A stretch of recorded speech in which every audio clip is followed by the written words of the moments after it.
ভাই বিদেশ যারা কত কষ্ট করে টাকা পয়সা রোজগার করেন, কলজাটা মাড়িত লাগা যায়, বুকটা মাড়িত লাগা যায়। প্রবাসীদের কষ্টের দৃশ্য তো আমি বহু দেখছি, কি পরিমাণ কষ্ট করে, কি পরিমাণ আহা। সেই প্রবাসীর রক্ত পানি করা প্রখর রোদ্রে 12 ঘন্টা 14 ঘন্টা 16 ঘন্টাও ডিউটি আছে, ওভার টাইম করলে 16 ঘন্টা ডিউটি।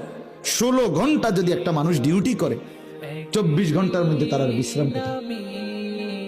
8 ঘন্টা ফাঁকি নাই, ফাঁকি নেই। ফাঁকি দিলেই ক্যামেরা মারে, গারামা জরিমানা করে।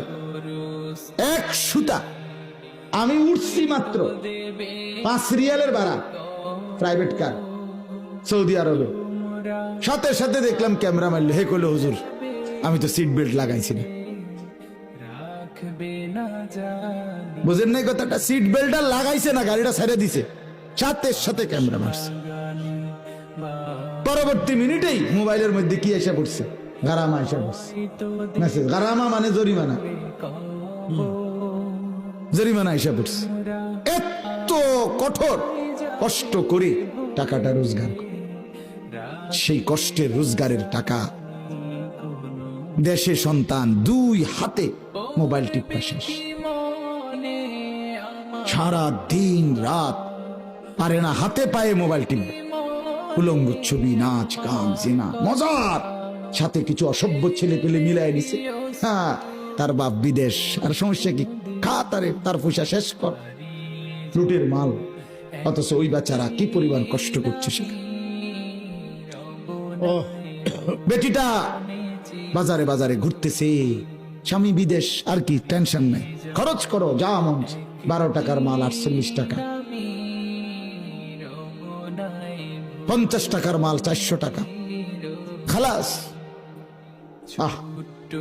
এই জন্য বললাম আমাদের সচেতন হওয়া চাই, আমাদের সচেতন হইতে হবে। নিজের পরিবার, নিজের স্ত্রী, নিজের ছেলে, নিজের মেয়ে, নিজে প্রত্যেকেই আমরা গুনাহ থেকে বাঁচতে হবে। আর প্রথম কথা হলো নিজেকে বাঁচান। আপনার এই হাত কিন্তু আপনার না, আপনার এই নাক, চোখ, কান, অঙ্গ প্রত্যঙ্গ, খোদার কসম বাপ একটাও আপনার না, এগুলো আল্লাহর। এগুলো কার? আল্লাহর। আল্লাহর। আপনি টের পাইছেন না? হ্যাঁ, আমিও না, আপনিও না। আহারে, আপনি তো নিজের হাত মনে করে পাউডার মাউডার ডলতে আছেন। আপনার হাতে বলে, হারে বান্দা আমি কিন্তু তোর না।